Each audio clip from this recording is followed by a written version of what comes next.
The shot, he'll shoot two. And what do you guys think so far about the offensive approach to Detroit? Guys, they are dialed in from beyond right now. They didn't waste any time getting into a groove in this game. The other thing they've had going for them tonight is their passing. I mean, doing a nice job. Plenty of their points early on coming off assists. Ellis is checked in for Indiana. And the Pistons making a change here as well. Ilyasova's checked in. Pacers trail by 5. Harris with it. Guarded now by Jackson. Harris dishes to Bogut. Back to Harris. Screen by Bogut. 6 to shoot. Can't make good off the screen. I guess even he has to miss one of those once in a while. Pass to Dub. Takes the 3. No good. The Pacers shooting just 35%. They've got to get better looks.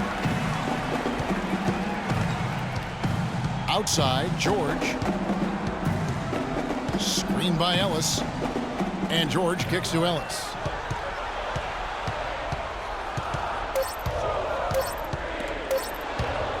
And that's out of bounds. Indiana will retain possession. Well, the small forward position is where you expect to see a lot of the league's top shooters. And during the regular season, these were the best of that bunch. Freak number 1. And when you've got a player like him who can shoot that efficiently on the perimeter, it gives you a remarkably dependable option every time down the floor. Boy, does it ever. I mean, he's a marksman from anywhere on the court. And it doesn't hurt that he works nonstop to get himself open either. I mean, he's constant motion out there. Detroit, no good that time either. Pacers trail by 5. Dishes to Harris. Indiana moving the ball around. Back to George. He kicks to Boozer. Screen by Bogut. Boozer passes to Harris. George. And good coming on the assist from Devin Harris. And that's now 7 points for Paul George. Jennings against Harris. Jennings kicks to Ilyasova. It's back to Jennings. Dub, defended by George. It's Drummond with the drive. 1 up, 1 down. 2 points with his first shot this game. And that assist got him a little nod from his teammate after that one.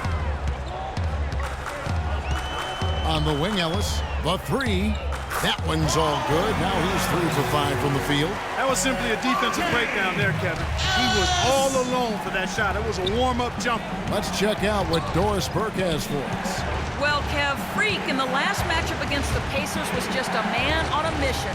He had 37 points, as he usually does, really knocking down shots from beyond the arc. Numbers like that make you anxious to see what he can do next time out. All right, thanks so much, Doris. What a great report, and what a jaw-dropping performance that was, guys. I couldn't believe what I was seeing. I mean, he's given himself a hard act to follow here tonight.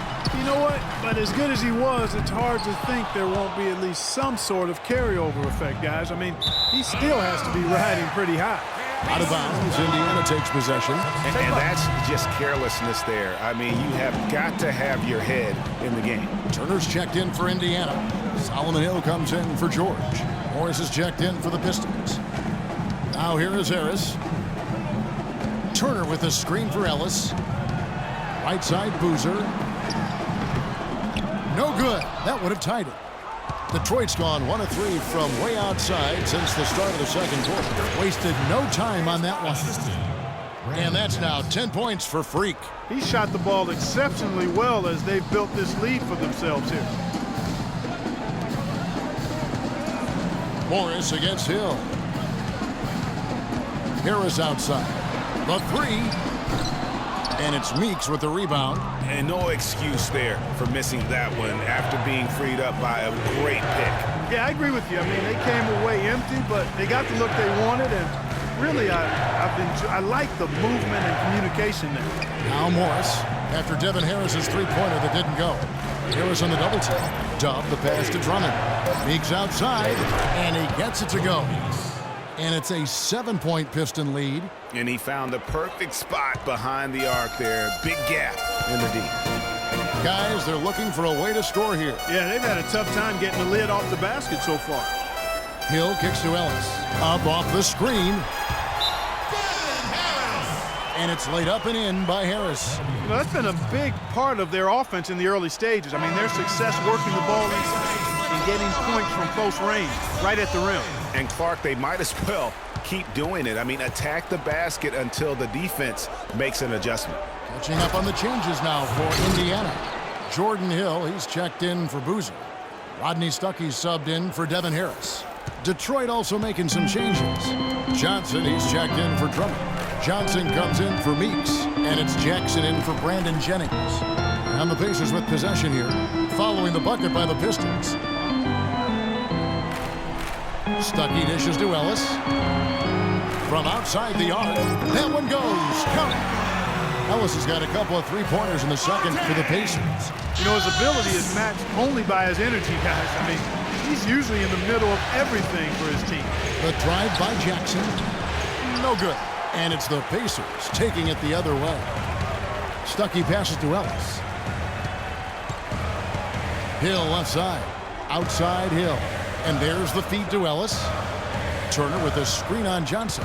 Ellis kicks to Turner. Wants to get it to Hill and does. Went for the two-hander on that slam. That's where the weight room comes into play, Kevin. I think some urgency from him there. I think he's sensing that this is a critical time in the game, fellas. Johnson the screen. Here's Tubb. He got it up in time, but it wouldn't fall for him. And so it's a close game as we wrap up the first half of basketball. Pistons lead by 2. And don't go away. After the break, we'll see you right back here for the start of the third quarter.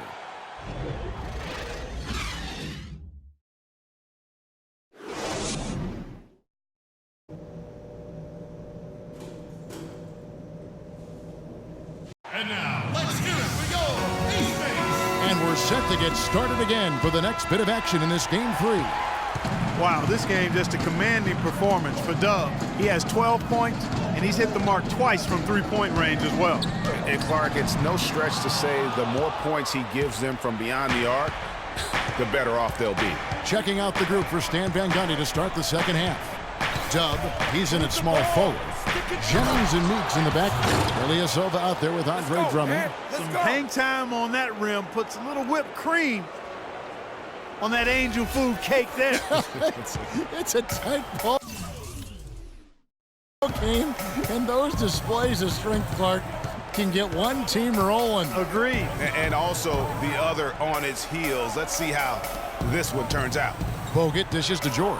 11 feet away. It's blocked. Dub defended by George.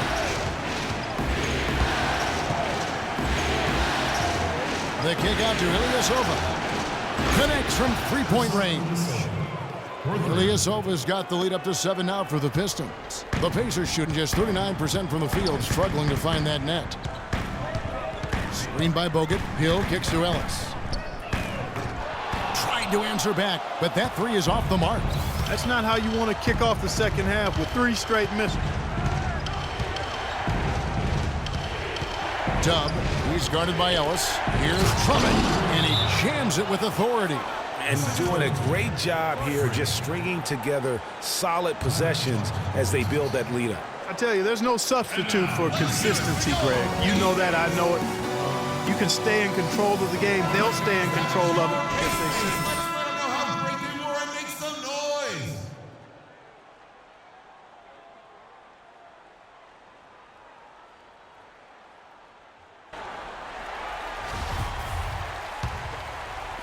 Right around a minute and a half played here in the third quarter. Hill with it. No scoring yet from him, but that's likely to change. Inside, Boozer passes to Hill. 6 to shoot. And George, here we go. Looking to end the run. It's good, and the Piston lead is cut down to 7 on the bucket from Bogut. That one goes down, but offensively, just 1 of 4 to start the third quarter. Outside Jennings. There's the pick. Pass to Dub for 3. The shot's good on the assist by Jennings. Jennings has got 3 assists tonight. Boy, they've gone on this run, and ball movement has been a big key. It really has, Clark. The defense unable to react as quickly as necessary in terms of dealing with their passing. Here's Ellis. That one rolling around and rims out. Ooh, and this is turning into a slow start here in the second half. Seems like they left that offense in the locker room. Stolen by George. And a fast break now for the Pacers. And it's blocked.